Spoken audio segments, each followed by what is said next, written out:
सुबह का समय था और गांव के लोग हमेशा की तरह अपने अपने कामों में व्यस्त थे। रमेश, गांव का एक युवा लड़का, कुछ दिनों से अपने दोस्त विजय से मिलने के लिए गांव के दूसरे छोर पर जा रहा था। लेकिन इस बार विजय का घर पहुंचकर उसे अजीब सा एहसास हुआ। घर की खिड़कियां बंद थीं और दरवाजा हल्का सा खुला हुआ था। रमेश ने दरवाजा धक्का देकर खोला। अंदर का दृश्य देखकर उसके होश उड़ गए। घर पूरी तरह से अस्त व्यस्त था और विजय कहीं भी नहीं दिख रहा था। उसने पूरे घर में खोजबीन की, लेकिन विजय का कोई पता नहीं चला। उसकी चिंता बढ़ने लगी। वह भागते हुए गांव के बड़े बुजुर्गों के पास गया और सारी बात बताई। सब लोग हैरान रह गए, क्योंकि विजय तो हमेशा अपने घर में ही होता था। गांव के कुछ लोग विजय को ढूंढने निकले, लेकिन कहीं कोई सुराग नहीं मिला।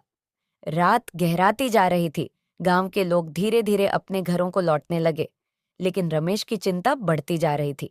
उसे कुछ समझ में नहीं आ रहा था कि विजय कहाँ गायब हो सकता है।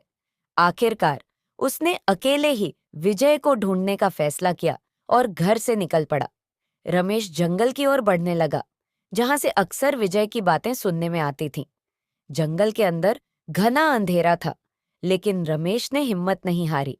चलते चलते उसे एक झोपड़ी दिखाई दी, जो दूर से देखने में पुरानी और वीरान लग रही थी। रमेश ने झोपड़ी के अंदर झांका तो उसे वहां कुछ अजीब चीजें दिखीं। दीवारों पर अजीबोगरीब निशान बने हुए थे और बीच में विजय बेहोश पड़ा हुआ था। उसके पास एक पुरानी किताब रखी हुई थी, जो पूरी तरह धूल से ढकी थी। रमेश ने जल्दी से विजय को उठाया और बाहर की तरफ भागा। विजय को होश में लाने के बाद रमेश ने उससे पूछा, ये सब क्या है? तुम यहाँ कैसे पहुंचे? विजय ने कमजोर आवाज में कहा, उस किताब में कुछ अजीब ताकतें हैं। मैंने जैसे ही उसे छुआ, मैं बेहोश हो गया और खुद को इस झोपड़ी में पाया। रमेश और विजय ने फिर कभी उस किताब को हाथ नहीं लगाया।